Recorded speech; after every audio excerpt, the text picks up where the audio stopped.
We're going to spend a lot of time this semester talking about quality, so we better start with a good definition.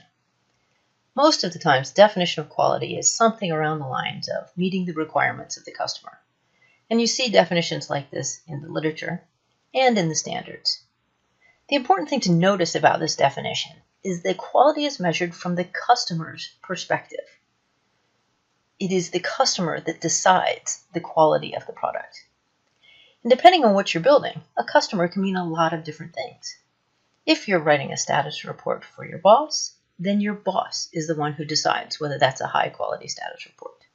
If you're cooking dinner for your family, then your family are the people who decide if that's a high-quality dinner.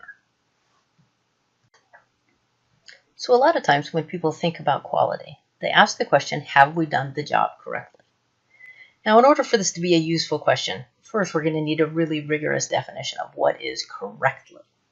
But setting that aside, this question implies that you check for quality after the process is complete. So that means that we're going to detect quality by using inspection and testing. The problem with this is that the detection of problems happens very late in the process, and that's really wasteful. And it's wasteful for two reasons. The first is the thing that we're making, we've already put a pile of resources into creating that one. But in addition to that, there may be other similar things in the pipeline that we've put a bunch of resources into that also have the same problem. So in order to be efficient, we need to prevent problems, not just detect them. A better question to ask is, can we do the job correctly? Yes, we still need a good definition of what is correct. But this question implies that we're going to evaluate our capability to meet the customer's requirements. In fact, this semester, we're going to rigorously define the concept of capability in a statistical sense. And if we aren't capable, those statistics are going to give us insights into improvements we can make to help us become more capable. There are standards in industry that relate to the things that we're going to study this semester. The most common of these are known as the ISO 9000 standards, and they're specified by the International Organization for Standardization, ISO. And yes, those letters in the acronym are out of order. That is because the ISO organization is housed in Sweden, and its name is in French, which puts the words in a different order.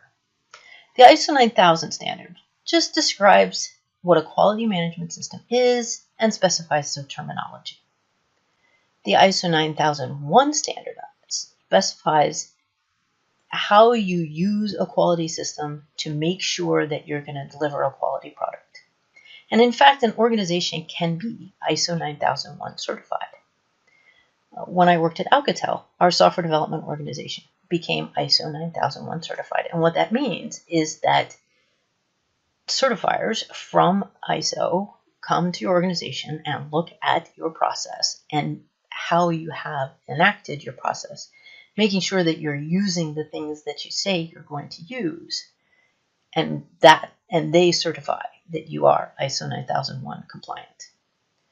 ISO 9004 takes this one step further and talks about the efficiency of your quality management system, not just its effectiveness.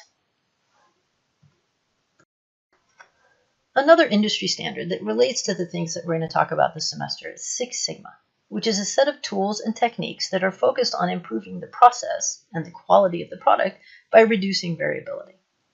And the story that always goes along with this is, I think it was the Mazda company was building cars, and they were building transmissions in America, and they did not have the ability to produce the quantity of transmissions that they needed. So they also made a plant in Japan produce the exact same transmission.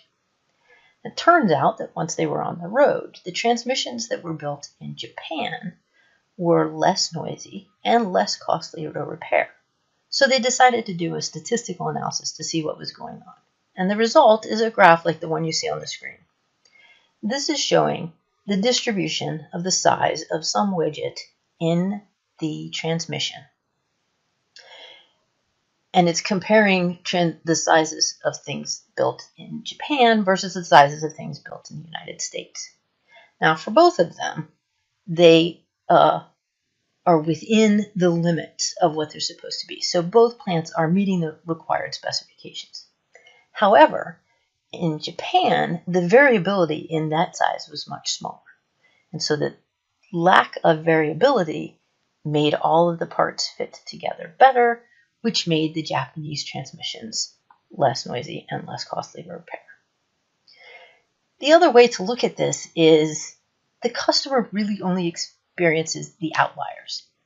And by that, what people mean is if I get a transmission that is noisy and costly to repair, I don't care that the average transmission was built the right way. I care that mine is the one that is broken.